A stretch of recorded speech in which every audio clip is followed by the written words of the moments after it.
Looking back at last year, I'm surprised I could even get back into the mountains, let alone hunt again.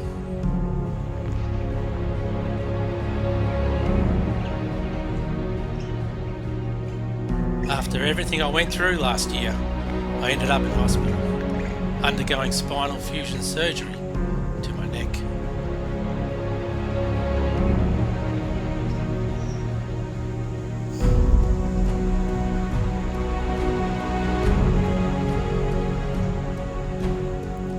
It's 6 months later now, and honestly, I'm far from recovered. But I just couldn't stop thinking about hunting the high country again, so eventually I made my way back up.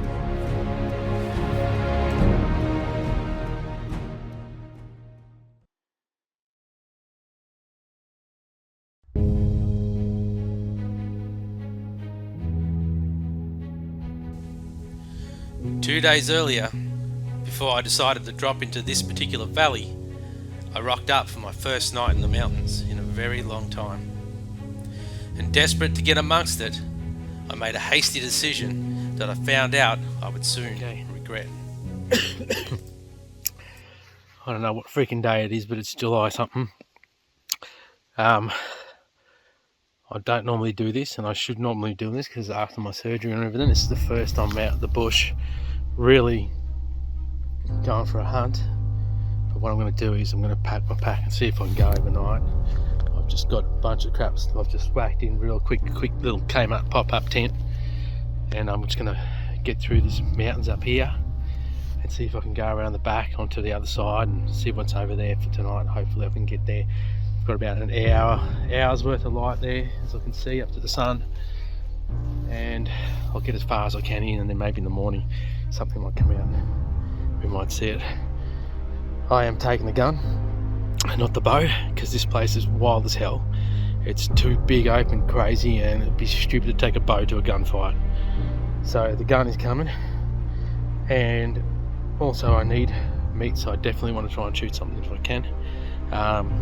Who knows how I'm going to go with my neck tension. I might end up being back tonight. We'll see what happens. But let's try and make this happen. Let's not see what happens. Let's try and make this happen. All right, let's go.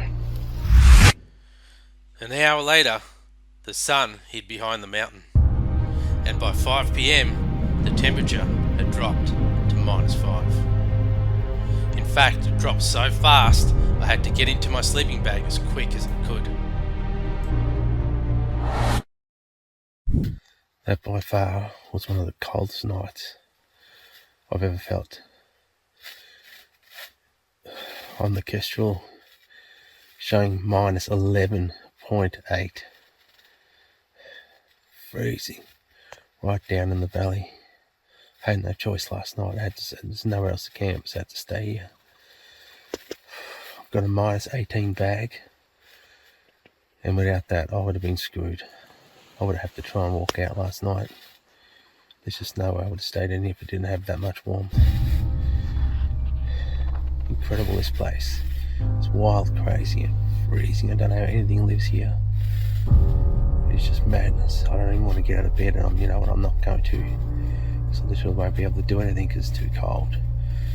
So I'll wait for the sun to come up completely and warm the ground a bit, lift the fog and stuff, and then I'll get up and start moving around. But there's no way I'm hunting in this morning. It is beyond freezing cold. At 9:30 a.m, I eventually got out of the tent and saw a few things that told me how severe the cold really was.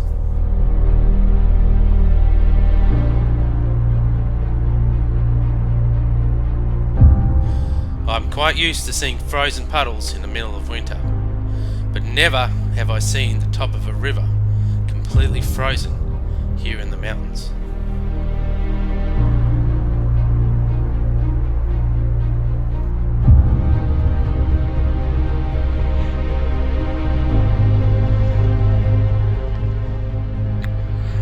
Finally got out the tent. -6 right now. Sun's up, but it's not making a difference. It is freezing. So I'm going to just take the gun. I'm just going to climb this hill up here and up where the deer are. I might knock a couple. Doesn't matter really. I just need to get up to where the sun is. Just get out of this valley for a bit and just get warm. They may actually come along this valley too, but I just can't sit here any longer. It's freezing cold. If there's one thing I know about deer, it's that they hate extreme frosts. And in temperatures like this, you can bet that the deer are not going to be there. I packed up camp and got out of there. When the sun comes out in the morning and shadows form throughout the bush, it makes it very difficult to make out deer. The Rut Hunter sunglasses have been made specifically with the right lenses, fully polarized to cope with these conditions and allow you to make out animals and movement much easier. They are super clear, super comfortable and complete with box and cleaner, weighing at just 70 grams.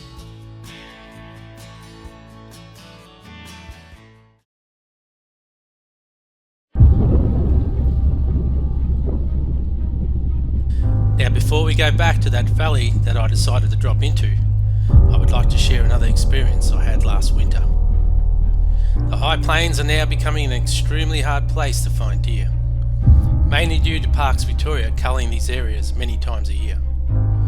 But this didn't stop me going back up there, because there still are small groups of deer in areas that most hunters don't know about.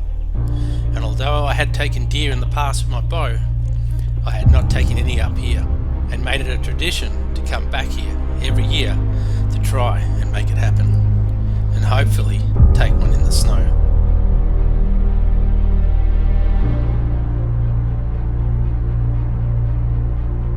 The trouble was that the weather was a lot worse than anticipated, and it literally did not stop snowing all day. Regardless, I was destined to get to my location, as I knew the weather was predicted to be good enough to hunt tomorrow.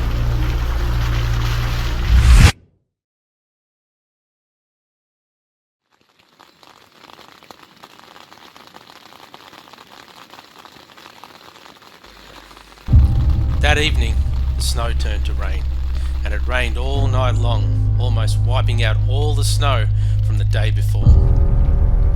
The conditions were not inviting whatsoever, so I waited till it cleared. Till today, the high country still amazes me when its weather changes, and conditions of 1 minute trying to kill you, and then showing you its full beauty. I decided to drop down in altitude to about 1300 metres, which was now the base of the snow line. There was more sign here, probably because of the bad weather pushing the deer down.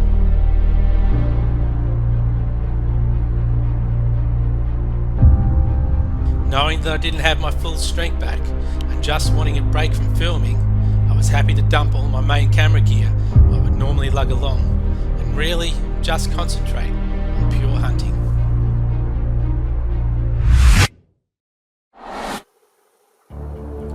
The sun had started to go down behind the high plains, so I needed to make a decision when to leave. Stopping and thinking for a minute or two, I noticed the deer on my right get up and move through the bush over an ancient cattle fence.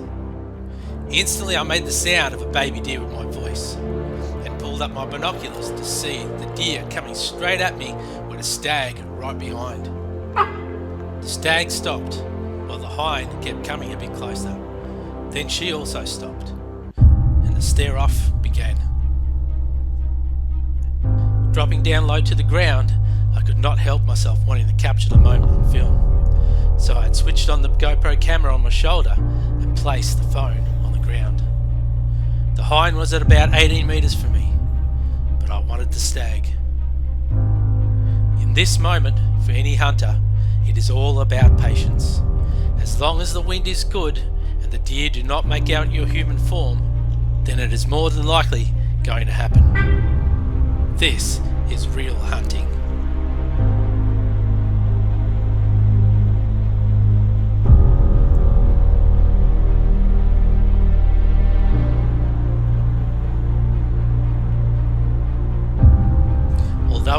hunt, the idea here is to keep as still as possible. Know that the wind is not going to give you away, and watch the deer's movements closely for a shot. You cannot be the first one to make a move. You must wait for an opportunity when they won't recognise your human form. In other words, you should only move when the head is turned or their eyes are hidden from you. Depending on the situation, the Sambar's inquisitive side will keep them there for sometimes more than 10 minutes before they turn and walk away. When they turn is when you take the shot.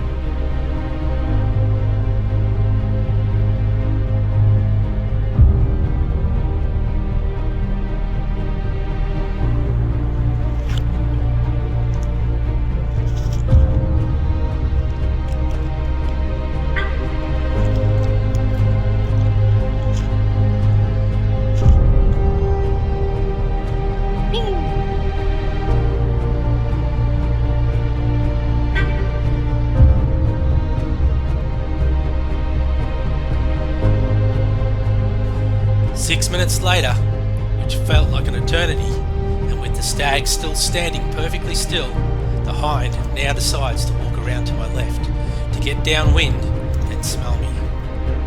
But this was a mistake, for she had to walk behind the bushes to come around, which now left a clear shot for me straight to the stag. I had to take the shot before she got my wind, and they both bolted.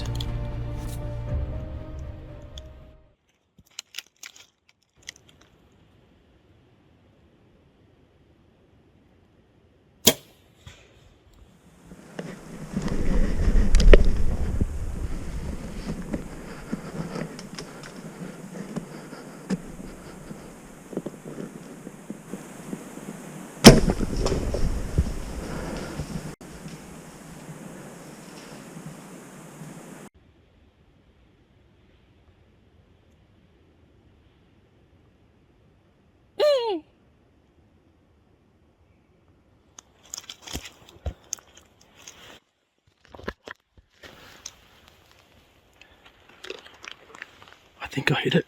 I heard a hit.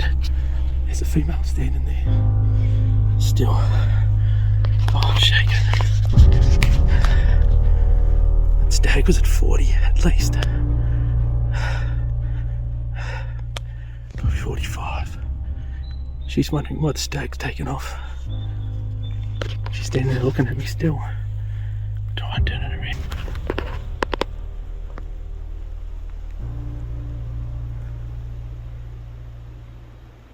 She is in the centre.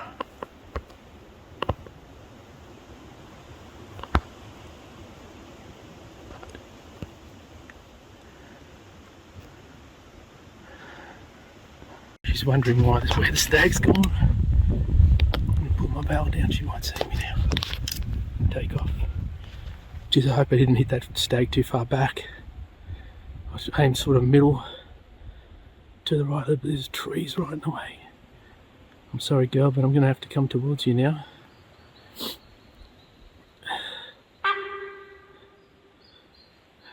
Remember where I am here. She's still barking me. I could shoot her as well right now. I'm not kidding you. I could shoot her right now.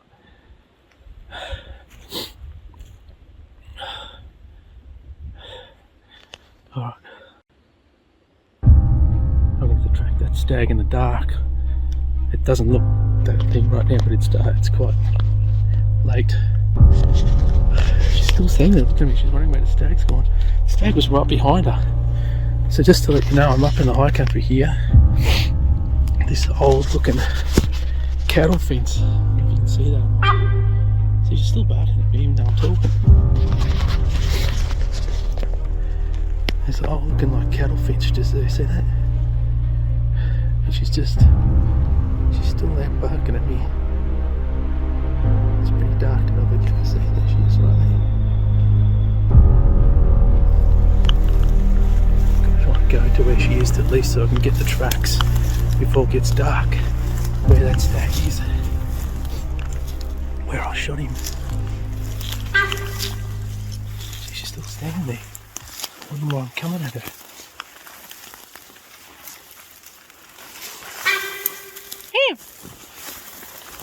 She's caught now. Stopped again. I could probably shoot her there.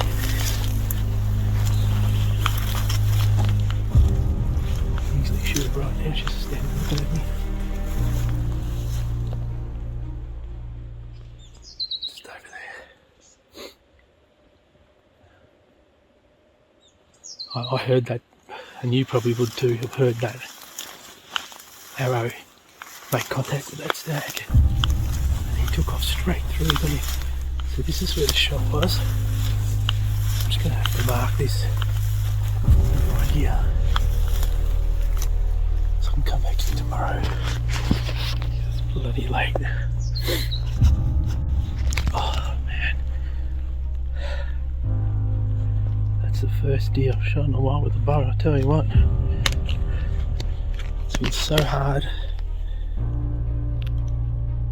She was coming up to me, but he was standing back, and he just stood there full broadside the whole time, but I just couldn't get the shot off because she was just looking at me. And then what she did, she tried to go around to try and get the wind come around me. As soon as she went in the bush, it gave me a chance to stand up, and when I stood up I could see him, and I put the 440 to 50 one right just smack on the top near him, and I heard it hit him. So let's get this in my... I'm going to mark this spot. Come on, pick up quick. Getting dark here. I know it doesn't look it on the phone, but it's quite dark here. It's getting dark now, and I found the tracks. That's where they were sitting, just in there. She's just over there still barking at me, believe it or not. And there's tracks running out here, but I'm not sure if they're hers or his. But I don't want to disturb it because I want to be able to track them out tomorrow. Why is she barking over there? She's still over there. Can't smell me.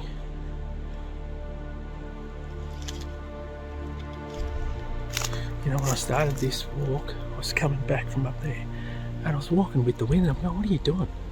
You did a completely wrong thing. I thought, you know what, I didn't check the wind before I left, and just started walking. I just felt, you know what, I'm just going to walk around and just have fun. And I did that, and I scared one deer back there, and then these two, the wind turned and started coming this way, from the west. After tracking the stag in fading light for near half an hour, it got too dark to see anything. So I made the decision to head back to camp and return in the morning. But on the way back... I can smell a deer.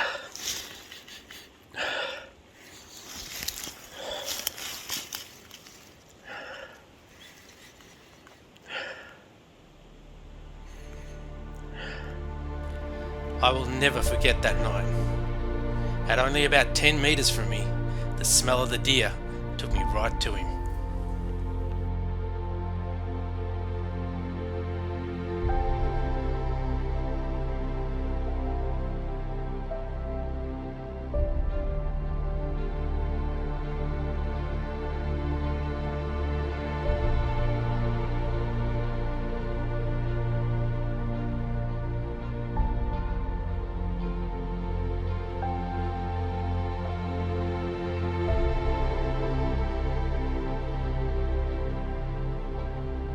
Every deer I've hunted creates a certain memory for me, but for some reason, taking a stag with the bow up here on the high plains, where most of the deer culled, really meant a lot to me. It was like the way hunting was when I was a kid, and hardly any deer was seen at all.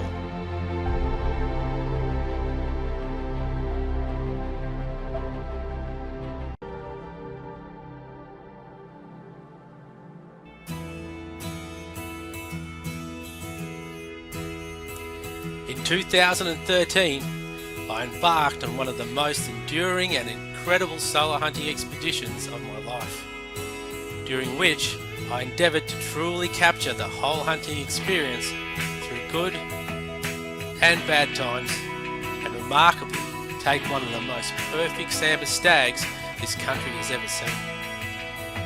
Join me on this amazing journey, which not only depicts a hunter's life, but also inspires and teaches you all about Sambar hunting along the way.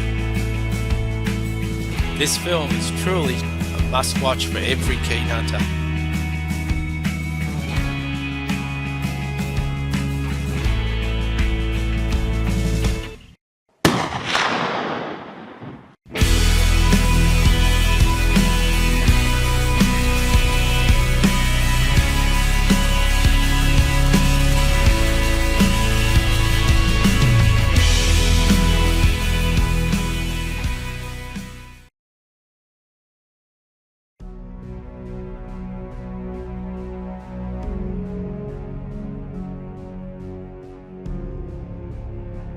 One of the best things about being a hunter is experiencing the sheer beauty of some of the locations we endeavour to get to find these amazing animals.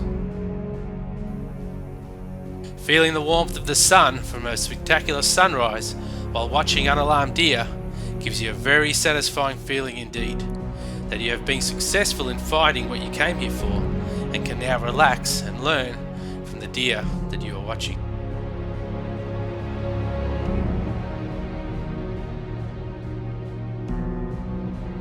I'm always trying to gain more knowledge about the movements of deer and why. Just watching this particular stag shows him placing his rear foot exactly into his front foot track.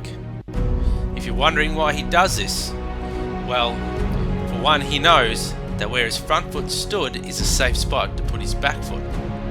But also, if the back foot is going into where the front foot is, it means that it is not standing on fresh ground, and there is less chance of him making noise and can listen for danger should it arise.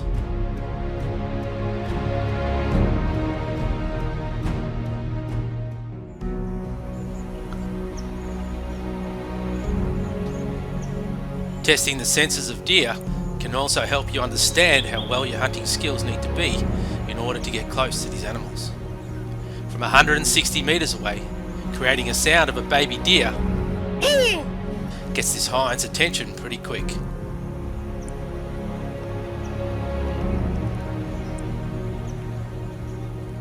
Watching her reaction first shows me that she is waiting for a follow-up sound or sight from where the noise came from. Waiting patiently, and with no follow-up, she goes back to feeding, unconcerned. So with such good hearing when stalking Sambar, the closer I get, the quieter I need to be to where I think the deer are feeding. But also, if I do make a sound, I need to be patient for a reasonable amount of time to allow the deer to resume its activities before continuing to get close.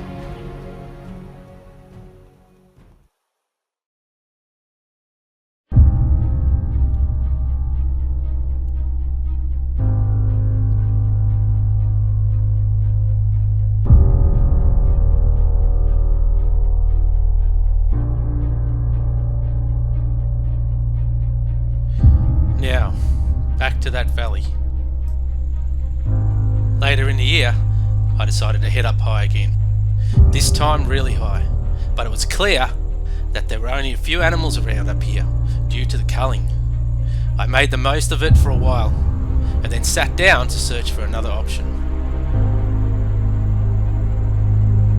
I really wanted to drop into one of these valleys way below, but it would mean leaving early and returning late. Any forest directly below the high plains can be super rugged and dangerous to try and navigate. It's important to know your limits should you choose to adventure into these new areas, especially by yourself.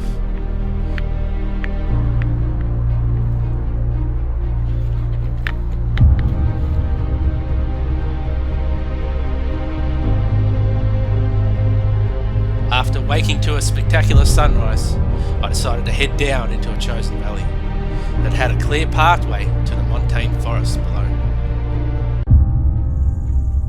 The sun's shining up there, but the mist is starting to roll in over here.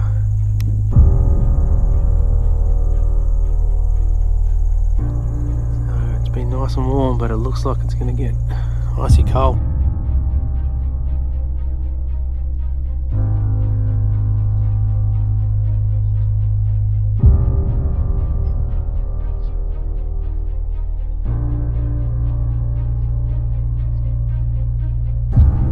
I really love venturing into new areas. Most of the time, it is all about the exploring.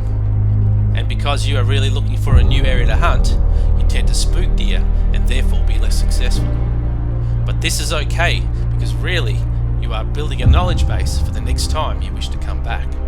And therefore, you can plan your hunt accordingly.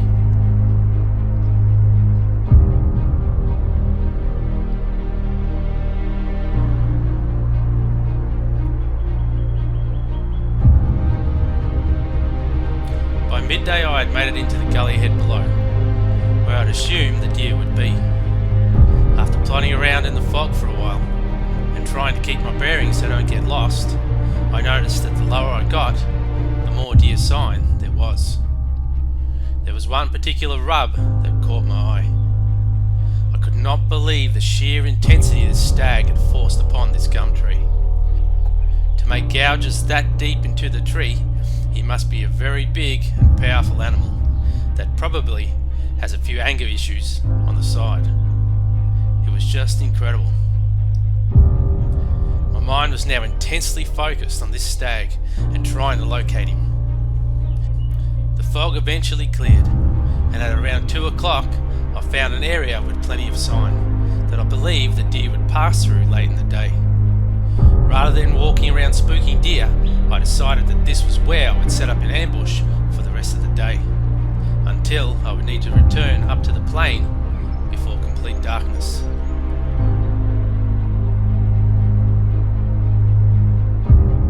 With only 2 hours left till sundown, and with a few dark clouds upon me, I started to feel a bit anxious about the journey back. When suddenly, I heard a noise on the hill on the other side of the creek. Then, something came crashing through the bushes all the way down to the creek. I thought to myself that there's no way that this could be any other animal but a deer.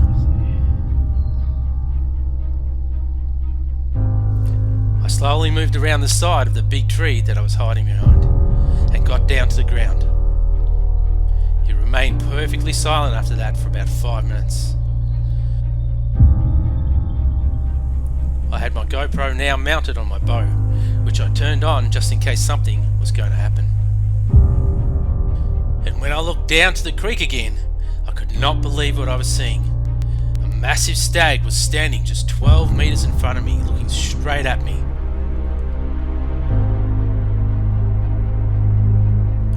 He had somehow creeped up from the creek and noticed me sitting at the base of the tree, right in his pathway of where he wanted to proceed.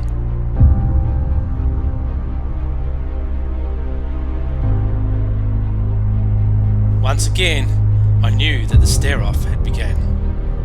Make only slow movements, keep my profile low, and get ready for the shot when he turns.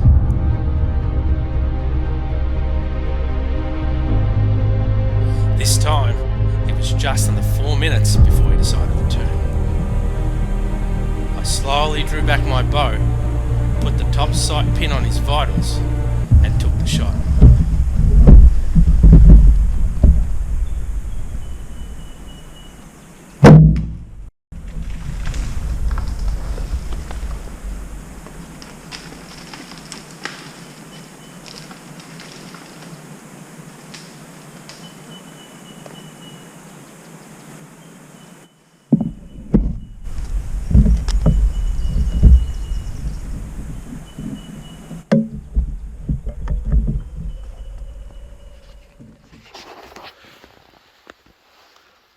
Stag, about 12 meters.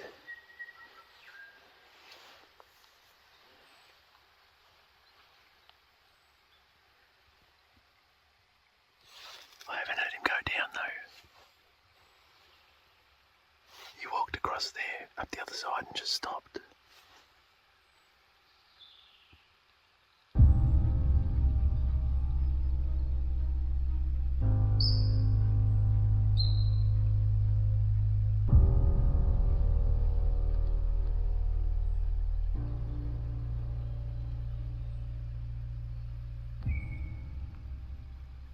He's definitely up there.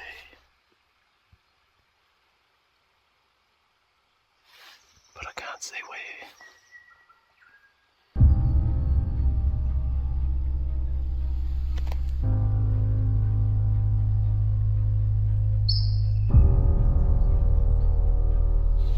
I haven't heard him go down at all.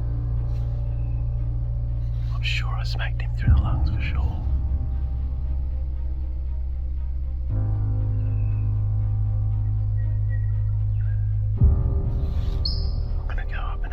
Slowly. I better give him a little bit of time actually.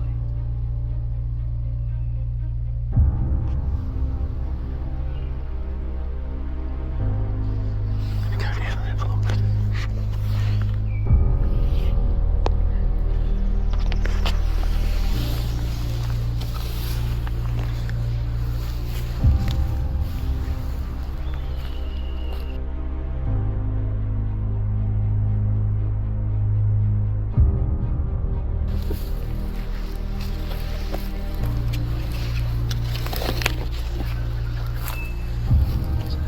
standing right there.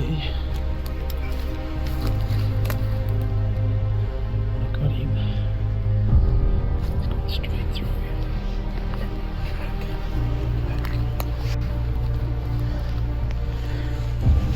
It's actually quite dark now, but it doesn't look like it through the camera. It's distracting.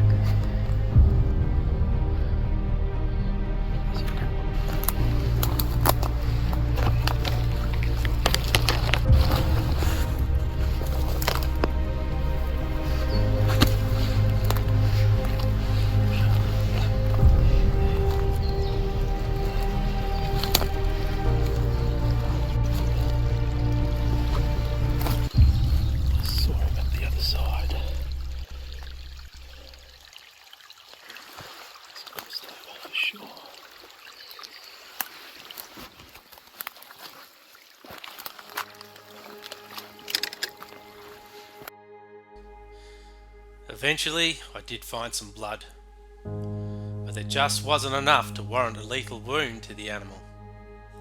More than likely, it has only nicked his skin. After searching around for a while, I realised that I was now way in over my head. It was just too late to walk out of here, and I would need to bunker down for the night.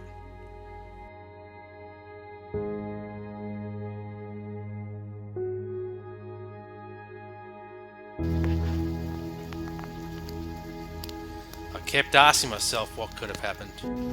I just couldn't work it out. I hadn't lost a deer since I was 16 years old, and had forgotten the gut-wrenching feeling it gives you.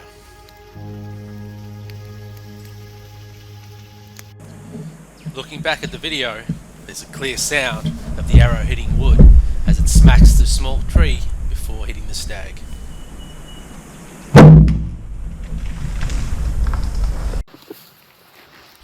And when you look even closer, it shows the arrow on the ground just behind the bush. He was standing right there.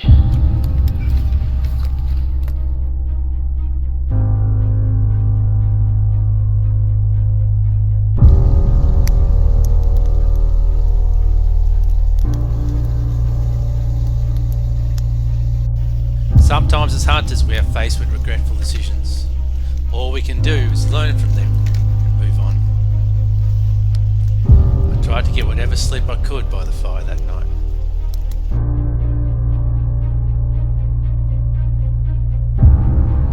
The next morning I spent a few hours looking for the stag just to be sure. But the blood trail completely dried up and his tracks went on forever. He was fine, which made me feel a lot better.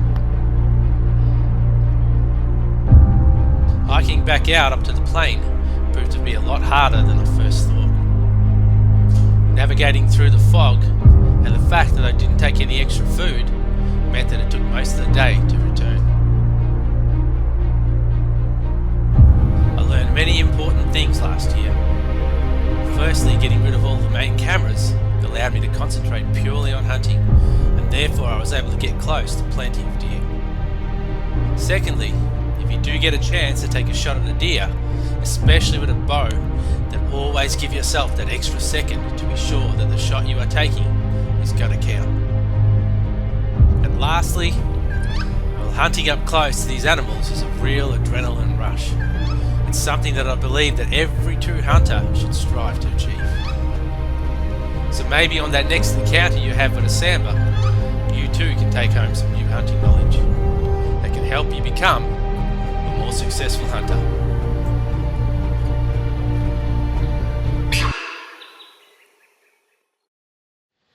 Okay, I hope you enjoyed this episode. It was one hell of a year. I went through a lot of pain that year, and I managed to shoot 2 stags with my bow and actually another deer as well, and I let go probably about another 4. So it was quite interesting to see that, you know, me not concentrating on using the main cameras and stuff so much just left me, you know, time and being able to hunt properly for once like I used to back in the day. And it just didn't hold me back. Basically I could really just hunt purely like what I used to, and it was great. Now, I don't ask you guys for much. Like, in the last 10 years, I think I've had this channel, well, I had this channel going for 2 years, and then I ditched it because people are criticising and stuff like that, and didn't like it. And then, anyway, everyone was going, bring it back, so I brought it back. But not once have I asked you guys to subscribe ever to the channel. So I don't want to go down the Patreon line. It's not my thing. I make these videos because I love doing it. I love helping people. I love inspiring you guys to get out there and enjoy the mountains. So all I'm asking you is just to subscribe to the channel. Reason being, I just want to know how many people actually watch this. I know we get so many views and everything, but I know a lot of you guys love watching them, watch them over and over again, but I just really want to know how many people are actually watching these, so that I know when it's worth putting the time in to make more of them. And obviously the more subscribers I get, the more time I'm going to put in to make it. So I'll leave it up to you guys. I'm going to play a 15-second ad right now, give you enough time to go down there and click that subscribe button. And thanks for watching this episode. We'll see you soon.